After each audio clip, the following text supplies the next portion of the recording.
Breaking news po mga kababayan. Senador Marcoleta, muntik may mapalo ng martilyo. Bakit kaya mga kababayan? Ito po, panoorin muna natin bago tayo mag-react. Mamaya tayo bibirada sa mga buhayang ito. Ito na po si Senador Marcoleta. Nako po, sabi ko sa inyo, muntik madurog yung ulo nung buhaya. Nako po, ganito pala magalit si Senador. Ito po. Thank you, Mr. Chairman. Okay. Mr. Kirante, sabi mo kanina hindi pa nag-umpisa yung QM Builders as a... Thank you, Mr. Chairman. Okay.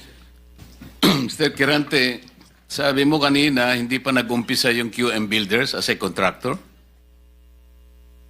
Yes, Mr. Chair. Hindi ka pa nakagawa ng project?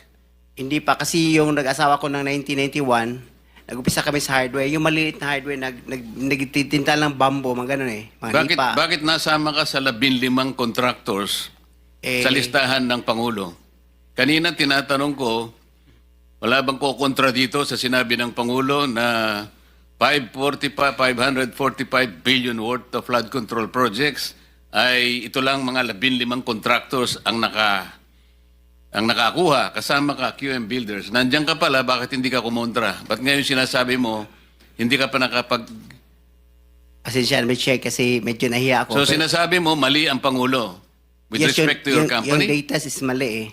Kasi ang totoo, yung 414 projects na nakuha sa QM, totoo lang ha, is only 86 projects. Mr. Chair. Teka muna, sabi mo hindi ka pa nakapag-umpisa eh. Ano yung sinasabi mong project? Ano ko lang siguro, bagitin ko lang. Noong 2003, nakalisensya na kami sa pickup, only category D. Hanggang noong 2024, naging quadruple A na tayo. Pero dumaan pa kami ng single A. Noong 2011, hanggang nag-triple A tayo ng 2017 hanggang naging quadruple A tayo ng 2024. Mr. Secretary, naiintindihan mo ba yung sinasabi niya? Sabi mo hindi ka pa nakapag-umpisa ng project. Paano ka naging quadruple A? Ano ko lang, Mr. Che, yung sinasabi kong 1992 is hardware pa yon. Yung nakita niyo yung hardware. Hindi natin pinag-uusapan yung hardware mo. Ang pinag-uusapan natin, flood control projects. Tinatanong ka kanina, sabi mo, hindi ka pa nagkapag-umpisa ng flood control projects. Mga kababayan, dito, talagang magagalit na si Senador Marcoleta. Bakit po? Kasi itong kontraktor na ito, hindi natin alam kung nakatira ito. Hindi alam kung ano ang sinasabi. Parang hindi niya alam na nasa hearing siya ngayon ng investigasyon ng flood control. Kung ano-ano mga sinasabi niya, kaya si Senador Marcoleta, mapupukpok na kita ng martilyo. Grabe, mga kababayan, ituloy natin.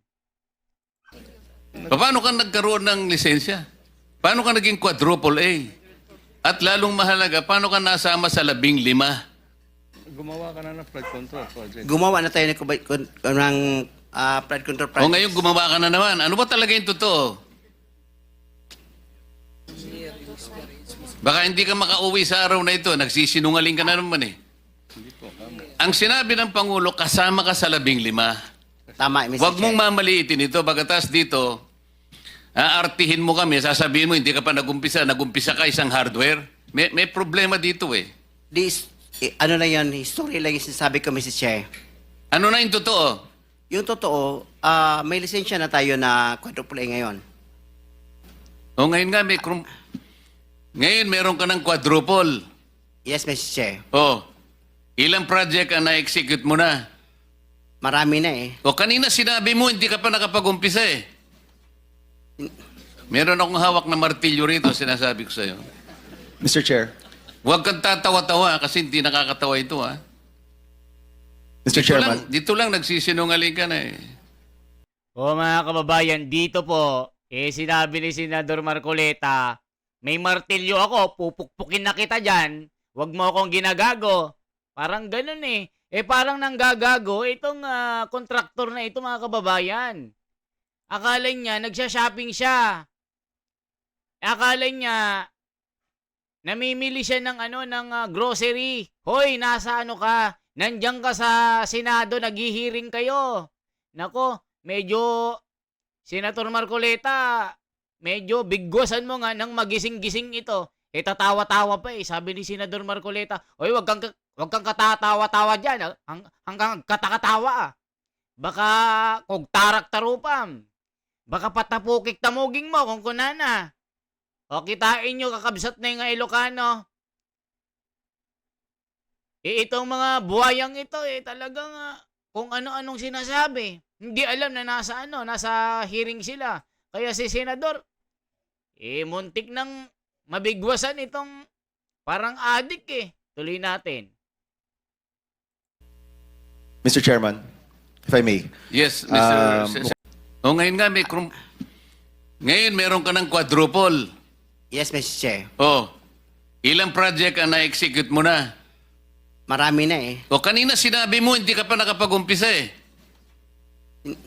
Meron akong hawak na martilyo rito, sinasabi ko sa'yo. Mr. Chair.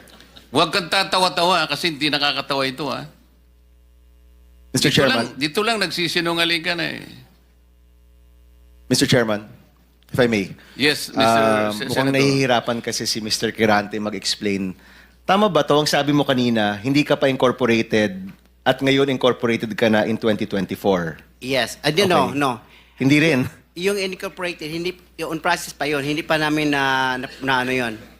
na-approve. So lahat ng project na ginawa mo, sole proprietor. Yes, Your Honor. So nakapag-project ka na. Yes, Your Honor. Ano yung sinasabi mong hindi ka pa nagsisimula or hindi mo pa nagagawa? Yung incorporated, kasi hindi pa na-approve yung namin, hindi pa naman practice, hindi pa na-transfer from sole proprietorship into... So kaklaruhin ko lang, marami ka ng project at tama na isa ka sa top 15, correct, Mr. Quirante? Yes, Your Honor. Pero hindi ka pa incorporated. Hindi pa. Yun sole yung pa rin. sinasabi mong hindi ka pa incorporated. Yes, Your Honor. Yun yung binabanggit niya kanina, Mr. Chairman. Mga kababayan, paano naging ito? Paano naging kontraktor ito? Kahit siguro Bisaya ka, kung may-ari ka ng construction company, masasagot mo yung mga ganyang term, yung mga sole proprietorship, corporation. 'Di ba mga kababayan? Pero ito, parang iniligay lang na magmukhang siya yung may-ari ng construction company pero yung totoo, congressman yung may-ari. Baka mga lang ito, baka mga tanim lang ito, kunwari itsura pa lang. Mga kababayan, ulitin nga natin, ano sinasabi dito? Tama ba to? Ang sabi mo kanina, hindi ka pa incorporated at ngayon incorporated ka na in 2024. Yes. Okay. No. Hindi rin. Yung incorporated, yung on process pa yun, hindi pa namin na-approve. So lahat ng project na ginawa mo, sole proprietor. Yes, Your Honor. So nakapag-project ka na. Yes, Your Honor. Ano yung sinasabi mong hindi ka pa nagsisimula or hindi mo pa nagagawa? Yung incorporated, kasi hindi pa na-approve yung namin, hindi pa naman practice, hindi pa na-transfer from sole proprietorship into... So kaklaruhin ko lang, marami ka ng project at tama na isa ka sa top 15, correct, Mr. Quirante? Yes, Your Honor. Pero hindi ka pa incorporated. Hindi pa. Yun sole yung pa rin. sinasabi mong hindi ka pa incorporated. Yes, Your Honor. Yun yung binabanggit niya kanina, Mr. Chairman. Malabo pa rin eh. Mr. Secretary, tumatanggap ka ng isang sole proprietorship na mag-undertake ng flood control? Well, Mr. Chair, actually, he has the pickup license. His Paano siya license- nagkaroon ng pickup license as a contractor? He has a pickup license. Paano ka Credited. nakakuha ng pickup license, Wala pa Mr. nung, Quirante? Sole wala. proprietorship ka lang? Yes, Mr. Chair. Kailan mo nakakuha yan? 2003. Hanggang nag-upgrade tayo sa 2007, naging B tayo. Hanggang 2011, naging A tayo. Yung 2017, naging triple A tayo. Ano yung net financial contracting capacity mo as a sole contractor? Dito na nakakagulat mga kababayan. Grabe mga kababayan itong buhaya na ito mula maliit hanggang papalaki ng papalaki yung pera. As a sole proprietorship? 40 billion, Mr. Chair. Ulitin nga natin. 40 billion. Ulitin natin. Proprietorship ka lang? Yes, Mr. Chair. Kailan mo nakuha yan? 2003. Hanggang nag-upgrade tayo sa 2007, naging B tayo. Hanggang 2011, naging A tayo. Yung 2017, naging triple A tayo. Ano yung net financial contracting capacity mo as a sole proprietorship? 40 billion, Mr. Chair. 40 billion? Yes, Mr. Chair. Yung financial statement mo, padala mo sa amin.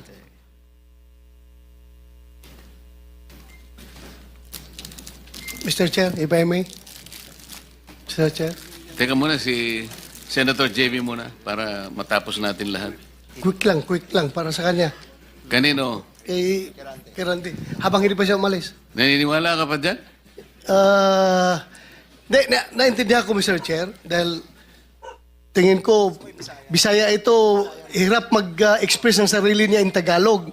Kaya, I would rather advise him na uminom ka ng tubig, mag-inhale ka, relax ka, at ang pagsalita mo, huwag mo masyadong bilisin. Naintindihan kita pareho tayo Bisaya. May difficulty in expressing.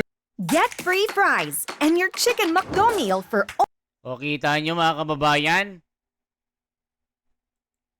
Baka tanim lang ito. Baka hindi talaga ito yung may-ari ng construction company. At hindi alam yung sinasabi. Baka ang dyan, tanim lang po yan. Yun ang sabi ng mga netizen. Mga kababayan, nako po, eto po, check nga natin anong sinasabi ng mga netizen dito, mga kababayan. Nako po, grabe ito. Tignan nga natin anong sinasabi ng netizen. Grabe itong nagaganap, mga kababayan. Check nga natin ang sinasabi ng netizen. Eto mga kababayan. Bakit di ka naghanda ng sagot? Ingat kayo kay Mr. Blue Ribbon. Matinik yan. Nako po. Isipin mo, si Senador Marcoleta yung kakausapin mo. Hindi ka nag-ready ng sagot. Wala kang script. Yari ka. Ito naman si Bam. Nonsense.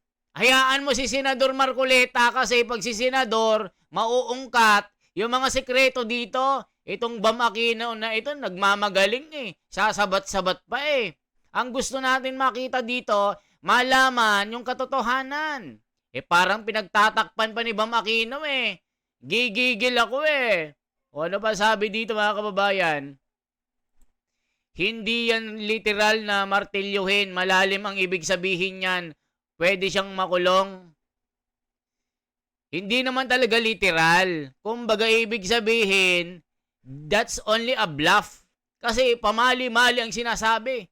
O kahit Bisaya yan kapag nagsinungaling, booking yan. O tignan nyo. Thank you, Senador Marcoleta, sa malasakit sa kapwa. Proud kaming mga OFW sa'yo. Kahit ako, bibilib kay Senador Marcoleta direct to the point Yung mga kasinungalingan, nabubuking. O, thank you, Senador Marcoleta, sa malasakit sa kapwa. Proud kami na OFW. O, hoy, bago ka sana umattend dyan sa hearing, inihanda mo na ang mga kasagutan ng tama, lagot ka, magigisa ka talaga. Yari itong bugoy na ito. Baka tanim lang ito, mga kababayan Kunwari, siya yung may-ari ng construction company, pero senador din, senador, pero congressman din, mga kababayan. Ito ba? Hey, Ginoo, pambihira, kawawa, mga pobreng Pilipino. Grabing buhaya kasi ng mga ito, mga kababayan. Ayan, ipakulong na yan, i-contempt na yan, nagsisinungaling. Yari kayo ngayon kay Senador Marcoleta, ayusin yung sagot. Mga corrupt person kayo. Go, Senador Marcoleta. Ginagago na kayo. Gisa inyo, dapat i-contempt na yan. Aray ko po. Ikulong na yan, nagsisinungaling. Ang daming comment.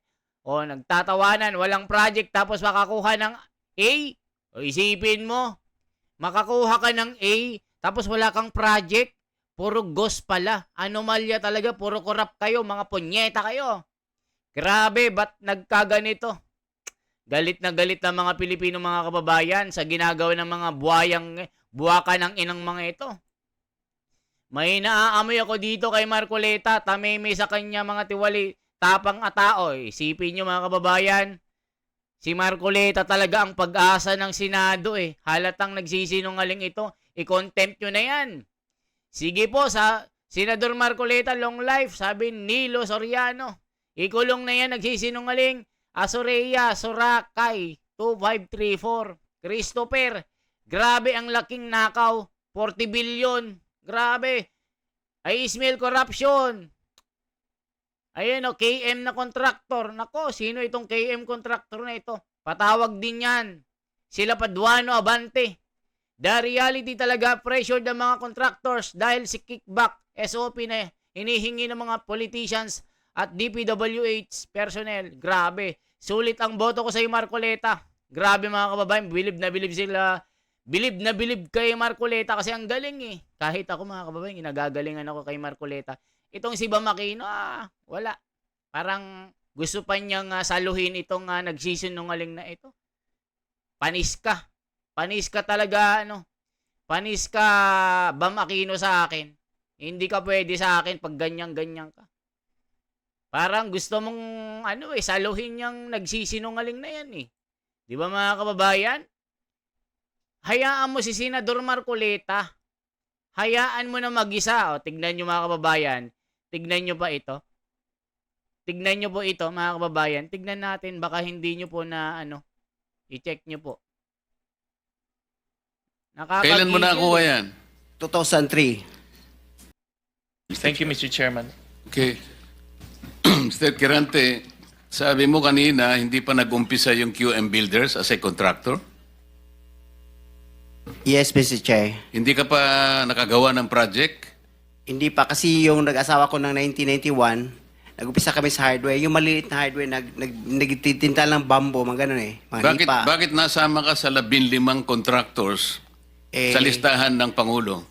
Kanina tinatanong ko, wala bang kukontra dito sa sinabi ng Pangulo na 545 billion worth of flood control projects ay ito lang mga 15 contractors ang nakakuha, kasama ka QM Builders. Nandiyan ka pala, bakit hindi ka kumontra? Ba't ngayon sinasabi mo, hindi ka pa nakapag... Pasensya na, Mr. kasi medyo nahiya ako. So sinasabi mo, mali ang Pangulo with respect to your company? Yung data is mali Kasi ang totoo, yung 414 projects na nakuha sa QM, totoo lang is only 86 projects. Mr. Chair. Teka muna, sabi mo hindi ka pa nakapag-umpisa Ano yung sinasabi mong project? Ano ko lang siguro, bagitin ko lang. Noong 2003, nakalisensya na kami sa PICAB, only category D. Hanggang noong 2024, naging quadruple A na tayo.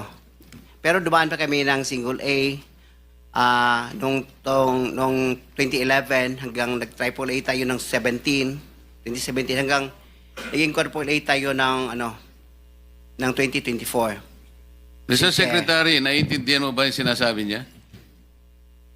Sabi mo hindi ka pa nakapag-umpisa ng project. Paano ka naging quadruple A? Ano ko lang, Mr. Che, yung sinasabi kong 1992 is hardware pa yon. Yung nakita niyo yung hardware. Hindi natin pinag-uusapan yung hardware mo. Ang pinag-uusapan natin, flood control projects. Itong kausap kasi ni Senador Marcoleta, di ko alam kung nakatira ito Nakatira ka ba? Ginigigil mo din ako Flood control lang, tinatanong, hindi yung yung construction mo. Bobo. Gigigil ako Ginigigil ako mga kababayan. Sabunin mo nga, Senador. Tinatanong ka kanina, sabi mo, hindi ka pa nagkapag-umpisa ng flood control projects. Paano ka nagkaroon ng lisensya? Paano ka naging quadruple A? At lalong mahalaga, paano ka nasama sa 15? Gumawa ka na ng flood control project. Gumawa na tayo ng flood control project. O ngayon gumawa ka na naman. Ano ba talaga yung totoo? Ako lang mamartilyo dyan. Senador. Baka hindi ka makauwi sa araw na ito. Nagsisinungaling ka na naman Ako'y may martilyo dito, Senador. Senador Marcoleta, ako na ang sisipa dyan. Ginigigil ako eh. Ang sinabi ng Pangulo, kasama ka sa 15. Tama, Mr. Huwag Chair. mong mamaliitin ito. Bagatas dito, aartihin mo kami, sasabihin mo, hindi ka pa nagumpisa ka isang hardware. May problema dito eh. Ano lang yan, history lang yung sinasabi ko, Mr. Chair. Ano na yung totoo? Yung totoo, may lisensya na tayo na quadruple A ngayon. O ngayon nga, ngayon meron ka ng quadruple. Yes, Mr. Chair. O, ilang project ang na-execute mo na? Marami na eh. O kanina sinabi mo, hindi ka pa nakapag-umpisa eh. Meron akong hawak na martilyo rito, sinasabi ko sa'yo. Ako nang mga martilyo dyan, Senador, ako na. Ako na, tatadyakan ko na yan. Gigigil din ako eh. Ginagago na tayo ng mga ito eh, Senador eh. Eh kung ako lang, Senador, Marcoleta, ako mamartilyo dyan. Ginigigil ako eh. Grabing pagnanakaw ito mga kababayan, ginagawa ng mga itong kontraktor na ito. Hindi ito makatarungan. Unacceptable ito. Hindi ito katanggap-tanggap na pagnanakaw ito. Turo kayo ng turo kay Sara Duterte na magnanakaw, pero kayo palang magnanakaw ng mga congressman. Grabe kayo. Ginagalit nyo si Senador, ay may martilyo yan, martilyohin mo. Nang makabawi-bawi tayo, Senador. Gigigil ako eh. Di ba mga kababayan? Gigigil eh. Mr. Chair. Huwag kang tatawa-tawa kasi hindi na... O kanina sinabi mo, hindi ka pa nakapag-umpisa eh. Meron akong hawak na martilyo rito, sinasabi ko sa'yo. Mr. Chair. Huwag kang tatawa-tawa kasi hindi nakakatawa ito ha. Mr. Chairman. Dito lang nagsisinungaling ka na eh. Itong Bamakino ito, sasabat ka pa eh. Ginigisa na nga ni Senador. Magmamagaling ka pa. Hayaan mo yung chairman ng Blue Ribbon Committee. Ikaw, gusto mo pang saluhin yung sinungaling na yan. Gigigil din ako dito kay Bam Aquino. Kala mo magaling eh. Mr. Chairman, if I may. Yes, Mr. Mukhang Senator. nahihirapan kasi si Mr. Quirante mag-explain. Tama ba to? Ang sabi mo kanina, hindi ka pa incorporated at ngayon incorporated ka na in 2024. Yes. Okay. No. Hindi rin. Yung incorporated, hindi, yung on process pa yun, hindi pa namin na-approve. So lahat ng project na ginawa mo, sole proprietor. Yes, Your Honor. So nakapag-project ka na. Yes, Your Honor. Ano yung sinasabi mong hindi ka pa nagsisimula or hindi mo pa nagagawa? Yung incorporated, kasi hindi pa na-approve yung namin, hindi pa naman na-practice, hindi pa na-transfer from sole proprietorship into... So kaklaruhin ko lang, marami ka ng project at tama na isa ka sa top 15, correct, Mr. Quirante? Yes, Your Honor. Pero hindi ka pa incorporated. Hindi pa. Yun sole yung pa rin. sinasabi mong hindi ka pa incorporated. Yes, Your Honor. Yun yung binabanggit niya kanina, Mr. Chairman. Malabo pa rin eh. Mr. Secretary, tumatanggap ka ng isang sole proprietorship na mag-undertake ng flood control? Well, Mr. Chair, actually, he has the pickup licensing. His Paano siya license- nagkaroon ng pick-up license as a contractor? He has a pickup license.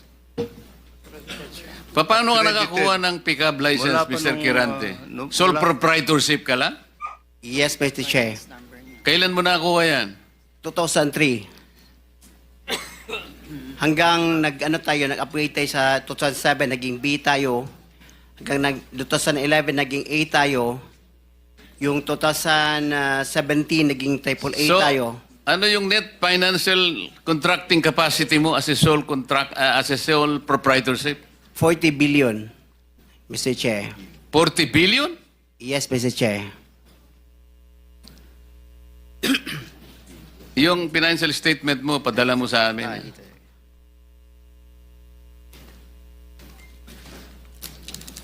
Mr. Chair, if I may. Mr. Chair. Teka muna, si Senator JB muna para matapos natin lahat. Quick lang para sa kanya.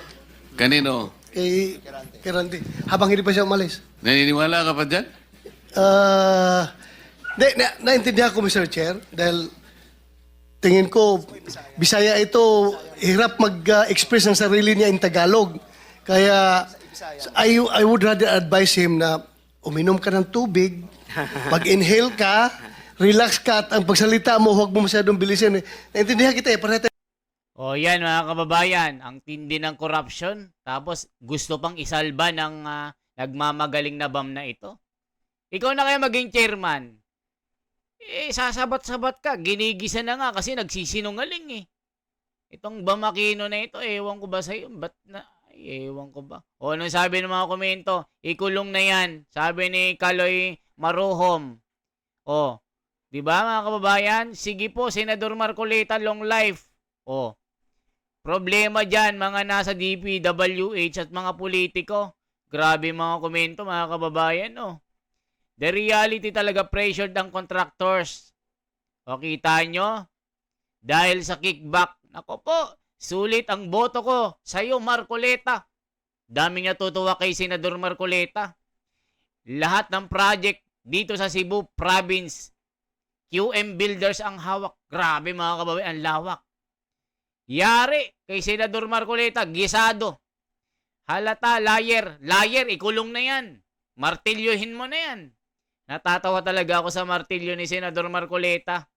Ikulong na yan. Sabi ni Daniel Dritz Datuin. Sabi ni Leor Somar, kitang-kita na may anomalya talaga. Grabe mga kababayan. Iihi ka sa salawal dyan. Grabe, Marcoleta. Emma Sagkal. CICT graduate ito pero bugok. Tignan nyo, sabi ni Julius. Ganda ng Senate ngayon nang dahil kay Senador Marcoleta. Tignan nyo mga kababayan, halata talagang may corruption dito. Nakakaloko. Harap-harapan na ginagago tayo ng mga ito. Turo kayo ng turo kay Sara Duterte na magnanakaw siya pero kayo palang magnanakaw. Kayo pala ang mga magnanakaw ng bilyon-bilyon. Tapos kung makapamintang kayo kay Sara Duterte, siya yung may kasalanan. Inuusig nyo. Ngayon naglalabasan ang katotohanan sa pamamagitan ni Senador Marcoleta. Buti na lang, nandyan si Senador Marcoleta, mga kababayan. Eh. Daming comment, oh. O sabi ni, Teresa Kapangpangan, no? Believe talaga ako sa iyo, Mr. Senador Marcoleta. Impase ka engineer, PhD, who passes a high level of thinking. Sino ito? Sinungaling yang gunggong na yan, sabi Sabi ni Rufino. O sinungaling yan, sabi ni Ramir. Necesaryo. Grabe mga pagsisinungaling ng taong ito. Kaya anong masasabi niyo mga kababayan sa nangyaring ito? Ikulong na yan, i-contempt na yan. Yan lamang po ang aking bahagi. Isang like, isang share po at isang subscribe. Salamat po.